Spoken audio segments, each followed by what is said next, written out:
Ja, herzlich willkommen zur 30-Minuten-WG von Stern und Penguin Random House hier auf der Frankfurter Buchmesse. Ich freue mich, als nächsten Gast Jens Stoltenberg zu begrüßen, der seine politischen Erinnerungen geschrieben hat auf meinem Posten, heißt das Buch. Herzlich willkommen, Herr Stoltenberg.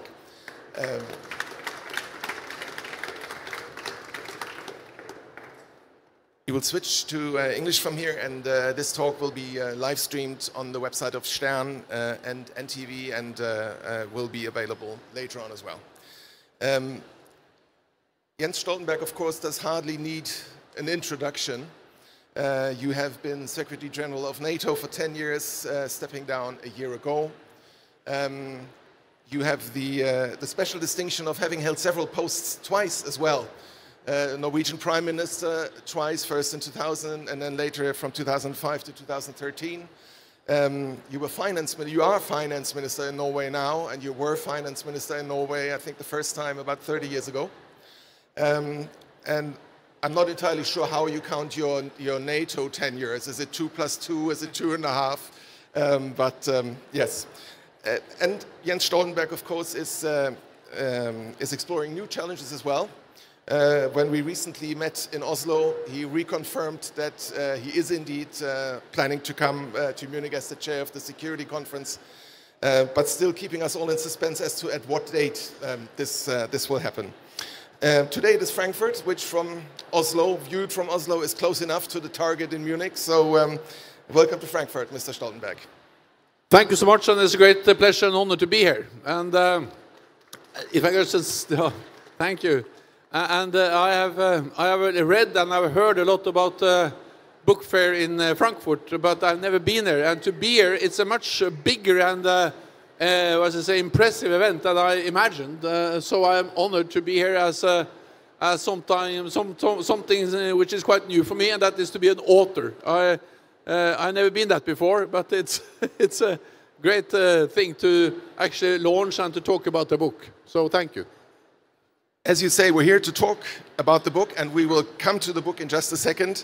As I suggested, I think it would be wonderful to maybe before we go to the hard politics, which makes up the bulk of the book, to talk about some more personal sides of you, and some maybe of the less well-known aspects of your biography.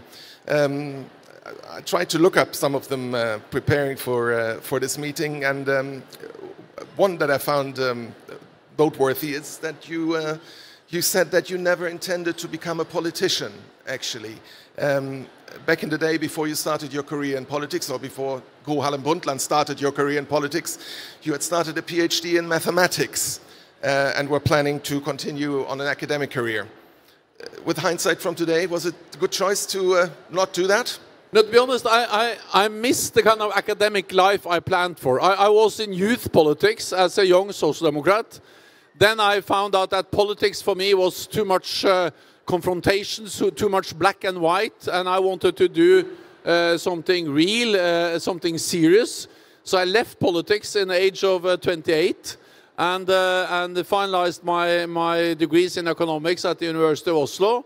And then I started to work on my PhD in the Central Bureau of Statistics in Norway. And that was something we call econometrics, which is a mixture of mathematics and statistics and economics to make these big macroeconomic planning models. And I did that for 2 years, also teaching at the University of Oslo in macroeconomic and mathematics. And then I was called by the incoming, there was a new government. Gro Harlem Brundtland became the Prime Minister of Norway. And the Minister of Environment called me and asked me to become the Deputy Minister. And to be honest, I realized then that my heart was in politics. So my academic career lasted for 2 years. And then I went back to politics. I promised to my wife to only stay there for a few years and then go back to my academic life. But now I've been in politics since 1990. So it's too late to go back to the academic life. I will never become a professor. You're a man of politics, you're also a man of nature. I was just listening to a podcast from Norway on the train this morning, and was really surprised to hear you recount how you became an avid hunter. Oh. Which is maybe a little surprising for someone from a social democratic as you are. So before we come to the book, maybe a quick question about that. Why hunting? What does it do for you? And what was your latest hunting success? So first of all, I am from a very urban family. So no one in my family are hunters. They never killed an animal in their whole life. Then in Norway, maybe that's different from Germany, but in Norway, the hunters are either the very rich people or the very working class people or farmers. Same in Germany. Yeah. The middle class, they don't hunt, but the rich and the kind of not educated farmer, labor workers, they hunt. So it's on the both ends of the kind of social scala. Then in Norway, I don't know whether you have that, especially in Germany, but when you approach the age of 50, you have a 50-year crisis. It's a kind of normal thing for Norwegians, at least, to wonder what you have done with your life, whether you should have done something else. And when I was around 45, I started to get my 50-year crisis. It was very serious. I was very concerned about that I have not used my life for the things I really believed in, and that I was becoming a very boring and a kind of a routine guy. So I started to do crazy things, which is a very normal thing to do for men around the age of 50. I started to ride these bicycles, you know, the off-road bicycles in the Norwegian forest. I started to climb mountains, really the steep mountains in Norway. But most importantly, I started then to hunt. And there are very few people in Norway who start to hunt when they're 45 years old. But I did it. You need a lot of exams. And since then, this is back in 2007, I have been hunting for a long weekend every year. And last year, it was a reindeer. I'm hunting reindeer in the Norwegian mountains. And we walk and we walk and we walk. And sometimes we walk for then 3 days. We don't see a reindeer. And we go back and, yeah, no one has been shot. But sometimes, and last year, we were actually able to, I was able to then, yeah, to take a reindeer. So I am still a hunter. Congratulations on the reindeer. And congratulations on the book. The German title is Auf meinem Posten, as we can see. Actually, the German title gives it a little bit of a different ring than the original, which is translated to English, on my watch. So on your responsibility, on your guard, in a way. The book, of course, is a very timely publication, seeing that you served as head of NATO in such momentous and also in such troubled times. And I was not surprised to hear that you were held up because you had to sign so many books on your last event just a few hours ago here. Because this book really is special for a memoir by a politician, because it's eminently readable, which I don't think can be said of many politicians' memoirs. So that's to your credit, and I think, you know, having read it, I can recommend it to also to German audiences for two particular reasons. One is that you really do take your readers behind the scenes of some of the momentous events that you were part of, and at the same time you open up about sort of the man behind the persona Jens Stoltenberg. You give details about your personal life. Also about some of the challenges and crises in your own family while you were in all these challenging professional situations, about your father's death, your sister's death. So we learn a lot, I think, about the human behind the position. And there's one subject which I think to this audience is particularly interesting, which is your and your family's connection to Germany, which you mention at several instances in the book. Of course, many people know that it was Chancellor Angela Merkel back in the day who supported you and put you forward with Obama as candidate for the Secretary General job at NATO. But there are other things in your family history. You keep mementos in your office, or you did so while you were in Brussels. Maybe you could talk a little bit to start off with about this relationship and your view of Germany and what role it has played for you. So first of all, I think it's very suiting to actually launch the book in Germany, because during my tenure as Secretary General of NATO, there was no other country I visited more often than Germany. And whether that's a good sign or a bad sign for Germany, I don't know. Maybe it's a mixture. Second, I feel at home in Germany. Also, actually, because until just a few years ago, I thought that my family was a German family. And every time I went to Germany, I told the story that the Stoltenberg, as Jens Stoltenberg, we are Germans. And we were told by my grandfather and my grandmother that my ancestors, they were Hanseatic tradesmen coming to the west coast of Germany. And that this was a joke or a kind of ice-breaking thing to tell at every opening session of any meeting in Germany.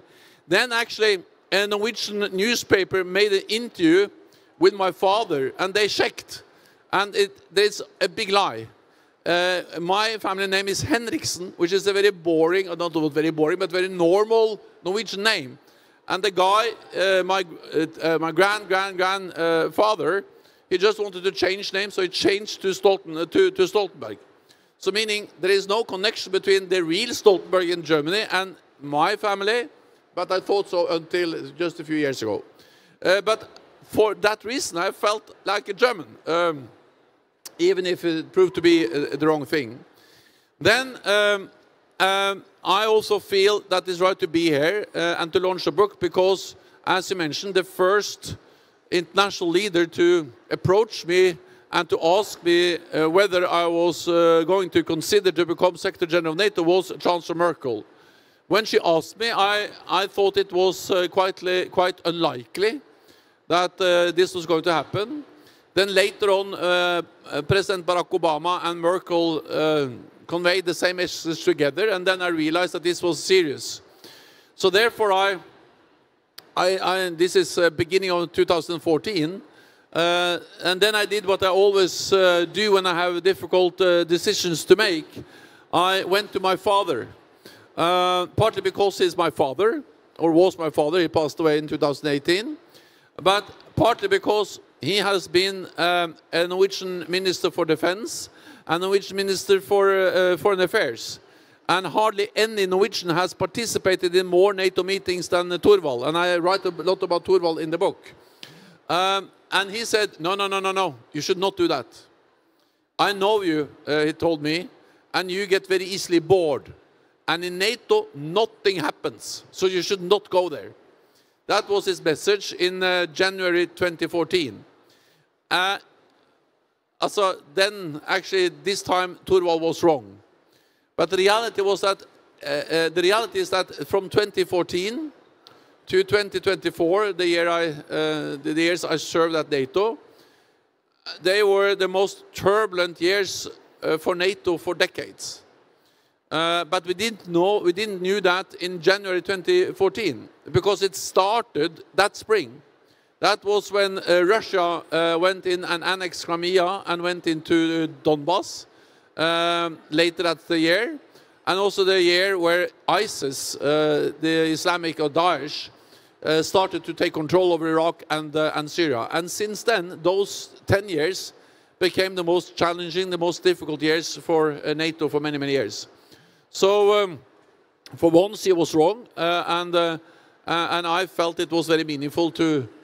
I left Norwegian politics. I went to NATO. I stayed there for 10 years, and I had the privilege of working very closely with Germany and a lot of German politicians. So lots of illusions lost, the German genes, and also the quiet job in Brussels.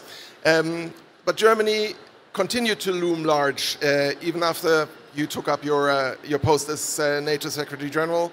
And probably the most dramatic chapter in the book is the chapter about the summit of the summer in the summer of 2018, when Donald Trump threatened to leave the alliance. And again, Germany is an important factor in that situation because his anger was directed at NATO allies not fulfilling the aim of their defense expenditure, and the example always was Germany as the large economy that doesn't step up. Thinking back to these moments, to these critical moments at the summit in 2018, how close do you think would you say, looking back from now, was the alliance to faltering back then? And what was your fastest pulse moment then? Well, at least for some hours on that summit, the last day of the summit in Brussels in 2018, July, I think not only I, but most of the participants in the meeting, they were afraid that President Trump was going to leave the whole meeting. And we were told that the US delegation had packed all their things. And Trump also said that you don't pay, I will not stay, and I will leave. And of course, even though formally NATO would have continued, in reality NATO would have stopped functioning. Because if the US president, the supreme commander of the US forces, leaves a NATO meeting and say, I will not defend these Europeans, then it doesn't matter that we have a treaty. Then the credibility of that treaty would have been also empty. So therefore, for some hours, I was seriously afraid that on my watch, when I was Secretary General of NATO, that was the end of NATO.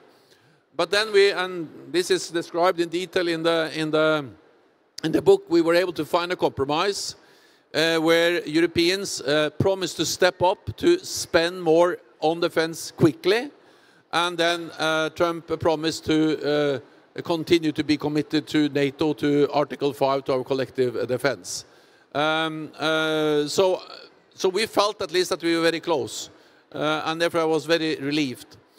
I'm very transparent about these things in the book, because as a Democrat, I believe in transparency, I believe in openness, and the whole idea with the book is to tell the story about what happened behind the scenes, what happened in the rooms where the decisions were taken, about the tough discussions, about the successes, about what we achieved, but also about the failures, the mistakes, the doubt, the dilemmas we face.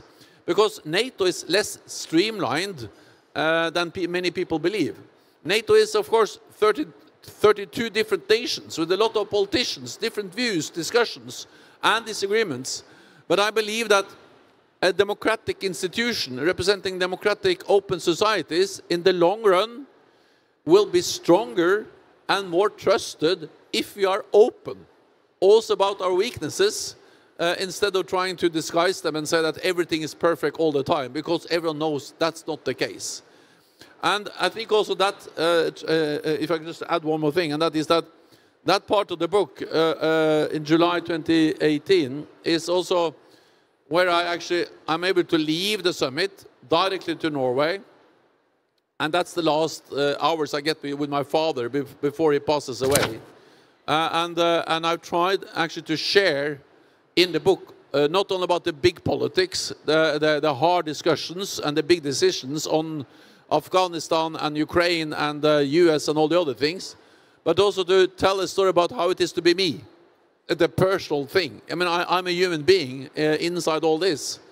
And therefore I tell about my father, my sister who also passed away. It's publicly known that she had drug problems, and about also how it is to be married to me, because it's not always so easy, because I promised to come home and I promised to stay in NATO only for 4 years, maximum 5, and then it became 7, and then 8, and then suddenly it was 10. So I try also to share something about the kind of personal aspects of being Secretary General of NATO. Which is part of the charm and part of the interest, I think, in this book. You mentioned the subject of failures, and I think it's useful to maybe dwell on that for a little bit, because this question of what went wrong still kind of looms large also behind the question of where is all of this headed. Now, we are well aware what Donald Trump says. He says, if I had been around as president, this war would have never happened. Former Chancellor Merkel has her own ideas. She points to COVID as a factor in the isolation of Wladimir Putin during the pandemic. But you have put forth another argument. You say in the book and elsewhere that the war might have been prevented if NATO allies and Europe in general had started supporting Ukraine much faster and much earlier. I wonder what makes you so sure, because after all, Putin seems to be driven mostly by ideology. So first of all, we need to be precise. The war started in 2014. That was when Russia illegally annexed Crimea and went into Donbass. I think that all NATO allies, also the United States, Norway, all of us, we underestimated back then the risk of Russian military aggression against Ukraine. And as you may remember, it was also kind of hybrid thing. We had these soldiers, the little green men, the soldier without insignia. So that I don't think we realistically could have prevented, because we just, all of us, underestimated the aggressive nature of Russia. But after 2014, of course, I don't know with certainty, but one of the failures, one of the mistakes, was that we hesitated to provide military support to Ukraine. And that was actually after Russia had used military force against a democratic independent nation in Europe. There was no doubt that the aim was to control Ukraine. And then we, NATO allies, hardly provided any military support to Ukraine at all.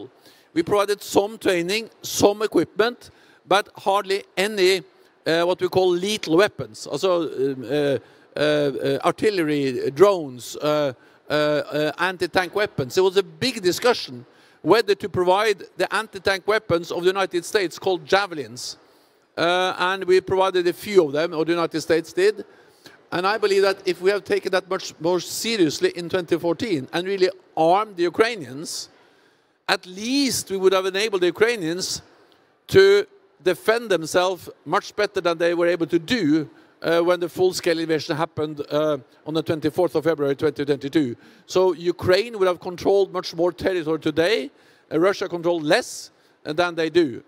But second, if you have armed the Ukrainians in the years after 2014, for the 8 years running up to the full-scale invasion, it may have actually deterred President Putin from the full-scale invasion. And I think it demonstrates that I don't think we can change Putin's mind. Putin's aim is to control Ukraine. Putin's aim is to re-establish a sphere of influence. But I think we can change Putin's calculus that if the price he has to pay for that is too high, then he will not do it. And he pays a very high price now without us actually arming the Ukrainians before the invasion. And he would have paid a much higher price if we had armed them before.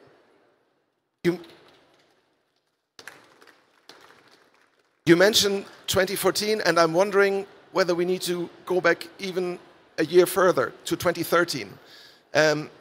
Very much at the beginning of the book, you mentioned the chemical attack on 21st August, I believe, 2013 in Syria.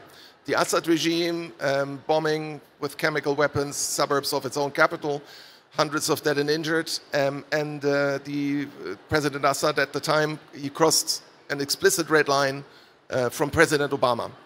And you mentioned a conversation at that time, shortly after, that you had with President Obama, where he asked you, or you spoke about how to react, and you counseled against an American intervention in Syria. Looking at what happened since, both with the view on Ukraine, but also with the view of the consequences of the war in Syria for Europe, for the stability in Europe, do you think you would reconsider that advice looking back from now? I don't think so, but I think we just have to realize that when to use military force and when to not to use military force are among the most difficult decisions a political leader can make. And I remember why I argued against back in 2013, and that was because there was no UN mandate for bombing Syria. But of course, I'm not saying that we can never use force unless there is a clear UN mandate. We did that over Serbia. There was no clear UN mandate. So we did it in Libya. We had the clear UN mandate. Someone will criticize what we did in Libya. I still believe that we actually prevented mass killing of Libyans. That was a real risk. We did it against ISIS. We had a big military operation. NATO was part of the global coalition to defeat ISIS.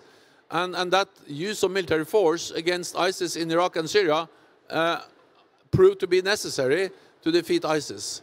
So I'm trying to just, then we did it in Afghanistan. You can discuss whether that was successful or not. So I'm only saying that, when to use and when to not use military force is absolutely extremely difficult.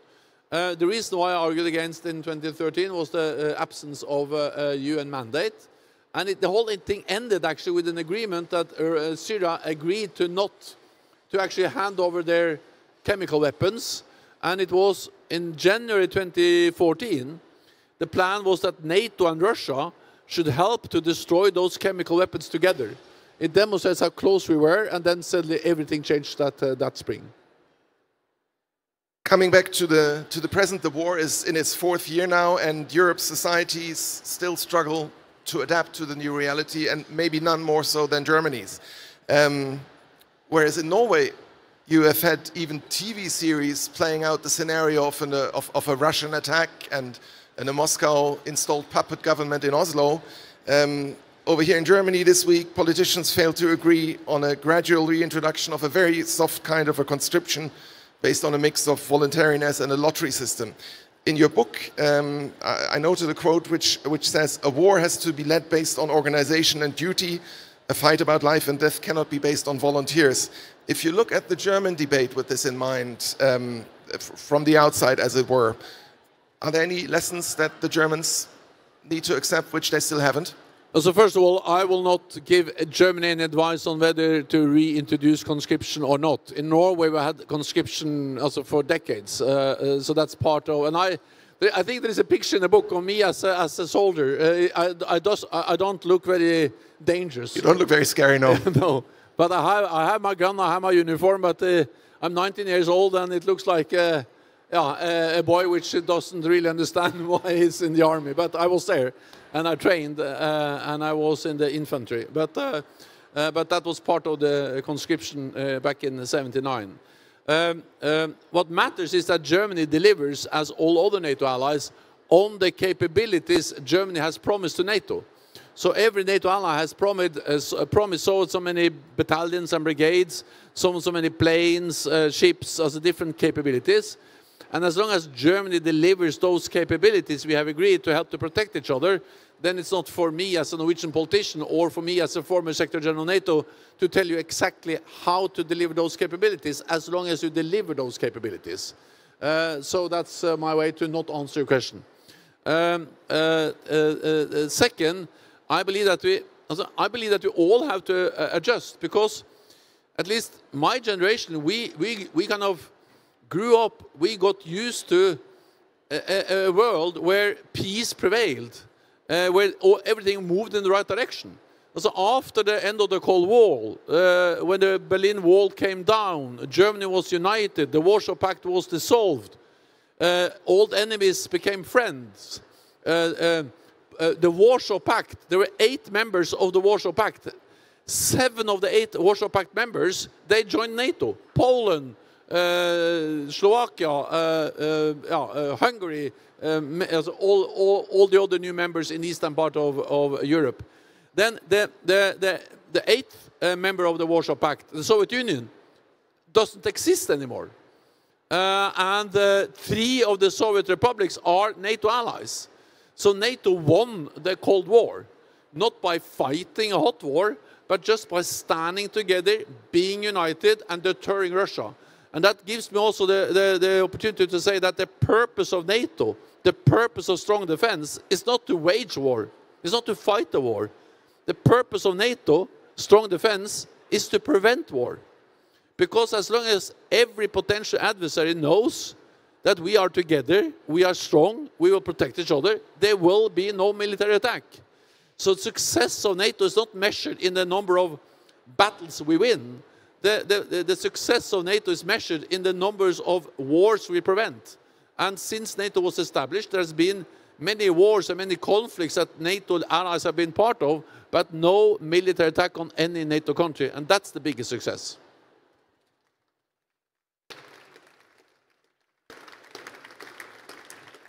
Now, NATO's cohesion that delivered all these successes has been strained to the breaking point, but that's what part of the book is all about.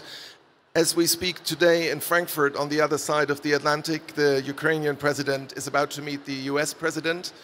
The Americans have been talking a lot tougher in recent days when it comes to Russia and the war in Ukraine than they used to.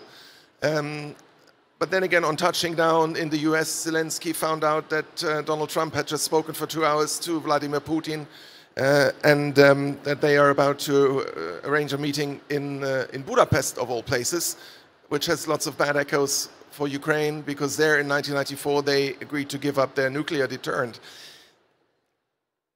I mean, how do you get, what's your take on all these recent developments, and at what stage do you think are we in this war? Or put another way, do you think it will get worse before it gets better?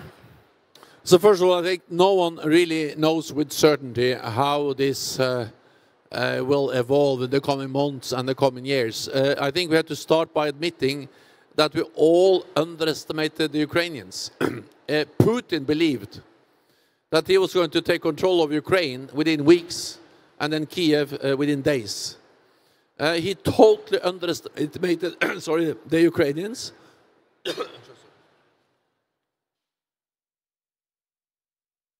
Putin totally underestimated the Ukrainians, and they're now still fighting. But the reality is that NATO also underestimated the Ukrainians, because the intelligence, the analysis I received was that Ukraine will only be able to resist a few weeks. And they're still fighting. Even despite the fact that we hesitated for a long time to start to give them weapons. Now we give them much more, but we're too slow, giving too little too slowly. Then we all want the war to end. The dilemma is the following, is that we know that the quickest way of ending a war is to lose a war. But that will not bring peace, that will bring occupation. So if we want an end to the war, which means that Ukraine prevails as an independent, democratic, sovereign nation in Europe, where people can vote for different parties, where journalists can write what they want, which is not part of the authoritarian Russian regime, then we need to support Ukraine. Because the only way to get there is to convince Putin that he will not win on the battlefield. But it's only when Putin realizes he will not win on the battlefield that he will sit down and negotiate, agree an agreement where Ukraine prevails in one way or another. So the paradox is that if you want a peaceful negotiated solution, which is not occupation but peace, then you have to arm the Ukrainians. Because the stronger Ukraine is on the battlefield, the more likely it is that Putin will accept a solution where Ukraine prevails. And again, I don't think we can change his calculus, but I think we can change his mind. So I don't like to say this, because I hope that, you know, can just send in some clever diplomats and then things will be fixed. No, the clever diplomats need support, which is hard power, to convince him around the negotiating table. Brings me then to the meeting in Budapest. So we have to talk to Russians. But when you talk to Russians, it has to be based on strength, on unity, meaning that if you want to end the war in Ukraine, we need to talk to the aggressor, to Russia. But they have to know that we are supporting Ukrainians. The stronger they are on the battlefield, the stronger their hand will be at the negotiating table. So I think this message of, yes, we can talk, but yes, we have to support Ukrainians, is the kind of dual-track approach, deterrence, defense, and dialogue. So suppose we aren't ready to let Russia win this war. What scenarios do we need to prepare for in case that Russia loses this war? Scenarios in Russia.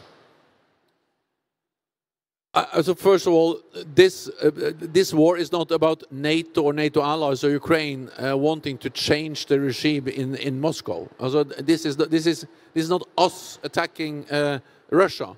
This is Russia attacking Ukraine, and then we have the right, according to international law, to help them defend themselves.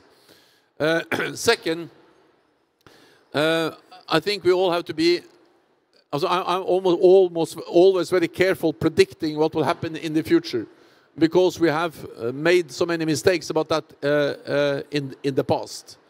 So in the spring of '89, we had all the NATO intelligence chiefs in NATO. I was not there then, but I've been told. And no one was able to predict the fall of the Berlin Wall. Just weeks before 9/11, hardly anyone was able to predict the terrorist attacks on the United States. So many big events has not been, or most of them have not been predicted. So to ask me what will be the case in a year or two from now, I'm very careful. What I can say is that this idea that Russia always win wars because they're willing to sacrifice so much, that's too simplistic. Russia won the Napoleonic War. That's correct. Then they lost the Crimean War. They lost the war against Japan in 1905. Russia lost the First World War. They were on the winning side on the Second World War, but then Russia lost in Afghanistan. And after each of these big losses, the Crimean War led to big reforms in Russia. They abolished the serfdom. They gave the farmers more right to own their own land. They lost the war in 1905. That led to actually reducing the power of the Tsar, and they introduced the Duma. And then they lost in 1917, also the First World War. That led to the Russian Revolution. And then after the Afghanistan war, that was part of leading to perestroika. So again, I'm not an historian. I'm not telling you exactly what happened. But what we have seen before is that, first of all, Russia often loses wars. Second, when they lose wars, it leads to reform in Russia. But can Vladimir Putin survive losing this war in power? It's not for me to give any final answer to that. I just gave you a kind of historical parallel that makes it just more, what should I say, important to ensure that Ukraine wins the war. Another subject which runs through the book like a thread is the power of personal contacts, of personal chemistry. You swayed Viktor Orban with personal visits to not block NATO support for Ukraine. You went on boat rides with Turkish President Erdogan to convince him to let Sweden join and drop his opposition. Shortly before leaving NATO, you extended an open invitation to President Selenskyj to come and visit you in Norway once the war is over and go fishing with you. Which got me thinking, if it might help Europe and the West to come to better terms with Russia, would you consider going moose hunting or reindeer hunting with Vladimir Putin? No, I will not consider that. But again, I think we need to be a bit clear-eyed. Also, one thing is to develop that kind of friendly personal relationships, as I've done with a lot of NATO leaders, and I think it's important to have a good working relationship with them, and especially with some of those NATO leaders that I sometimes disagree with. So I spent a lot of time in Ankara to build a good relationship with President Erdogan, and I think that helped to get Sweden and Finland into NATO. Also, President Putin, he is an aggressor. He has attacked another country. He's responsible for people killed on the battlefield almost every day. So I will not develop that kind of personal relationship to him, and I don't think that's relevant anymore because I'm now just the Minister of Finance back in Norway. But I think we need to talk to them. Maybe I already said it, but again, I came to NATO in 2014 with a message that we need dialogue with Russia. And of course, we didn't succeed with that dialogue. We had meetings in the NATO-Russia Council as late as meeting NATO and Russia met in January 2022, and we discussed how to try to prevent the planned full-scale invasion of Ukraine. We failed, partly because, or mainly because, we knew that Russia already had decided to invade. But we will have to talk to Russia about how to end the war in Ukraine. We will have to talk to Russia about how to prevent the arms race at some, not tomorrow, not perhaps next year, but at some stage we need to talk to Russia to prevent a full-scale arms race with artificial intelligence, with all the new technologies. We were able to do that on nuclear weapons during the coldest period of the Cold War, with Brezhnev and all these guys. And then, of course, it will be possible sometimes in the future also have arms agreements with Russia, even with aggressive Russia. And thirdly, we need to talk to Russia because they're our neighbors. Also, in Norway, we have fishing stocks together with Russia. We have border, we have search and rescue. And again, the paradox as a Norwegian Prime Minister is that during the Cold War and also in the years after, we have actually been able to have a quite good working relationship with Russia, but that has not been an expression of weakness. That has been based on that we have NATO, that we have strong defense. And I, as a Prime Minister from a small NATO country, Norway, I could travel to Moscow, meet Putin, discuss things with him, knowing that I am strong because I have the NATO backing if something goes wrong. So again, deterrence, defense, and dialogue. Dialogue is not a sign of weakness as long as we stand together. So this was a long answer, but the idea is that we will have to talk to them, but I don't think we have to go on fishing tours with Putin. Maybe he's more interested in hunting tigers anyway. Maybe to wrap up on a positive note, you say about yourself towards the end of the book that you're an optimist by nature, or a professional optimist. I don't remember the exact phrasing. If you had to give 3 reasons why we in Western Europe, maybe Germany in particular, should be optimistic or could be optimistic about the future, which would be the most important ones? So, first of all, there are many reasons to be concerned. That's obvious. We have a full-scale war in Europe. We have more big power rivalry. We have all the challenges with the big tech and the social media and fake news. We have climate change moving slowly in the wrong direction, and there are many other reasons to be concerned. But the reason why I'm remaining an optimist is that if you look at the big picture on fundamental social indicators, like for instance child mortality, for me it's hardly how do we measure success? How do we measure whether humanity is moving in the right or the wrong direction? I think that one of the best measurement of that is not GDP, but it's actually child mortality.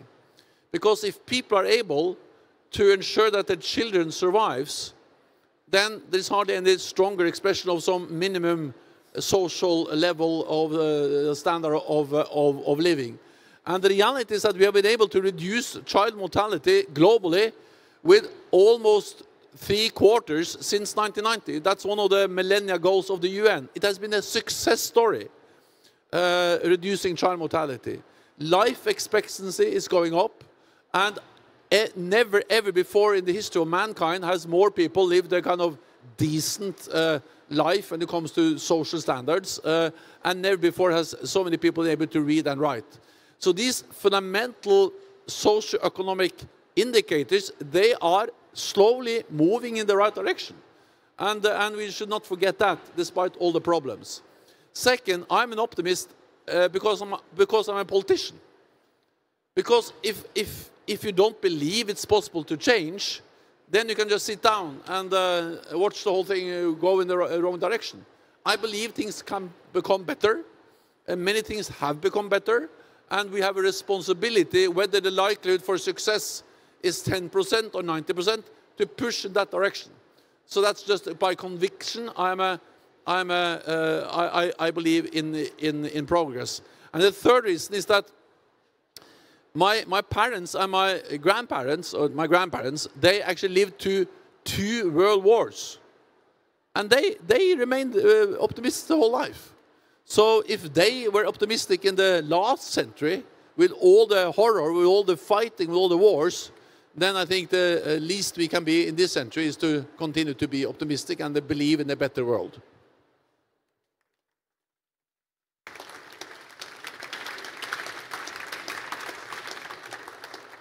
So I think we can summarize that it is hard to get the statistician out of the politician, Jens Stoltenberg. Thank you very much. It's been a great privilege and pleasure talking to you. Thank you so much. Thank you. Und ich danke auch Ihnen im Publikum vor Ort und online im Livestream ganz herzlich für Ihre Zeit und verabschiede mich von der Frankfurter Buchmesse für den Stern und Penguin Random House aus der 30-Minuten-WG für heute. Morgen geht's weiter. Für diejenigen, die hier sind, es gibt signierte Exemplare des Buchs von Herrn Stoltenberg, die Sie hier am Stand erwerben können. Herzlichen Dank.